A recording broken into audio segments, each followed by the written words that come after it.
बज्ने घन्टीको आवाजले हाम्रो समय गन्छ। हर दिन बज्ने घन्टीको आवाजले हाम्रो समय गन्छ। तर हाम्रो जीवनको गहिराई कहिले मापन गर्न सक्दैन। हाम्रो जीवनको गहिराई कहिले मापन गर्न सक्दैन। तिमीले हर दिन प्रत्येक कक्षामा देखेको शिक्षक,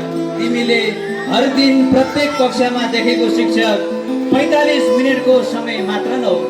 तिमीले हर दिन कक्षामा देखेको शिक्षक 45 मिनेटको समय मात्र न हो। तर त्यो 45 मिनेट तयार गर्न कति वर्षको अनुभव, कति रातको जागरण अनि कति असफलताका पाठहरू त्यसमा मिसिएका छन्। खैर त्यो घन्टीलाई आजसम्म थाहै छैन।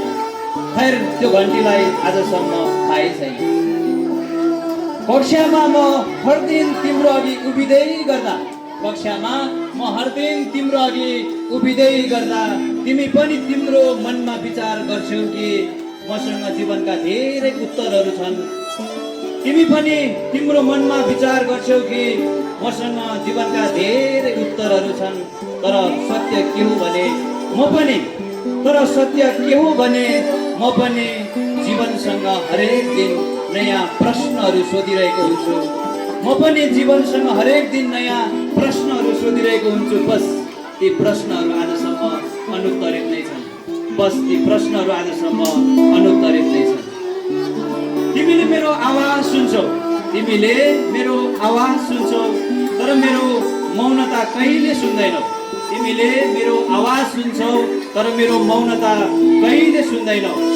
मार्कर समातेको मेरो हात मात्र देख्छौ। तर त्यही हातले आफ्ना आँसुहरू पुछेको क्षण तिमीले कहिले देख्दैनौ।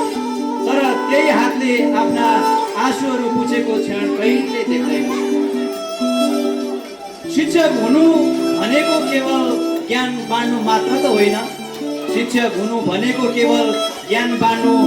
त होइन। आफ्नो जीवनलाई ती निष्कलङ्क अबोध मनहरूको भविष्यमा बिस्तारै हर दिन एक गरी खर्च गरिरहनु पर्ने हो। ती निष्कलङ्क अबोध मनहरूको भविष्यमा बिस्तारै हर दिन एक गरी खर्च गरिरहनु पर्ने हो। हरेक वर्ष हजारौं विद्यार्थीहरू मेरो कक्षाबाट बाहिरन्छन् र उनीहरूसँगै मेरो जीवनका हजारौं मुटुका टुक्राहरू पनि बाहिरिरहन्छन्। कतिले सम्झिरहन्छन्, कतिले बिर्सिसक्छन्। तर शिक्षकको मनले कसैलाई आजसम्म बिर्सेको छैन।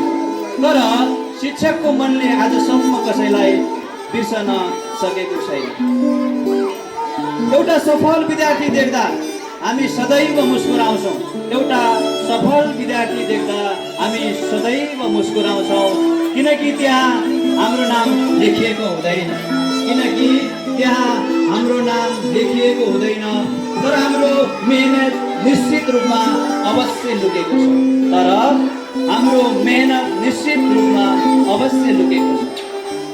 कुनै पनि रुखलाई सबैले फलले चिन्छन्। जरालाई कसैले कहिले सोध्दैन। शिक्षक पनि त्यही जरा जस्तै हो जुन जमिन मुनि लुकेर बस्छ। तर आकाश छुने हरेक हाँगामा उसकै जीवन बगिरहेकै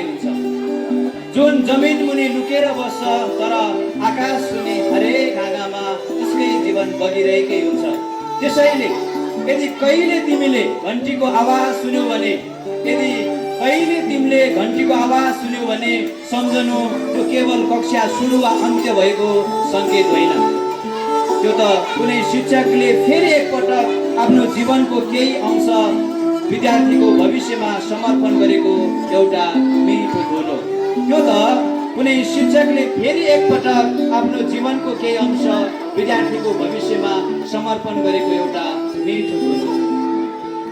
किनकि हर दिन बजिरहेका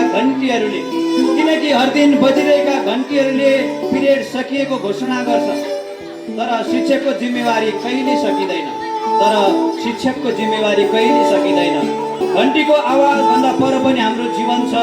घन्टीले हाम्रो पिरियडको मात्र समय बताउँछ, हाम्रो जीवनको गहिराई कहिले बताउँदैन। घन्टीले हाम्रो पिरियडको समय मात्र बताउँछ, हाम्रो जीवनको गहिराई कहिले बताउँदैन।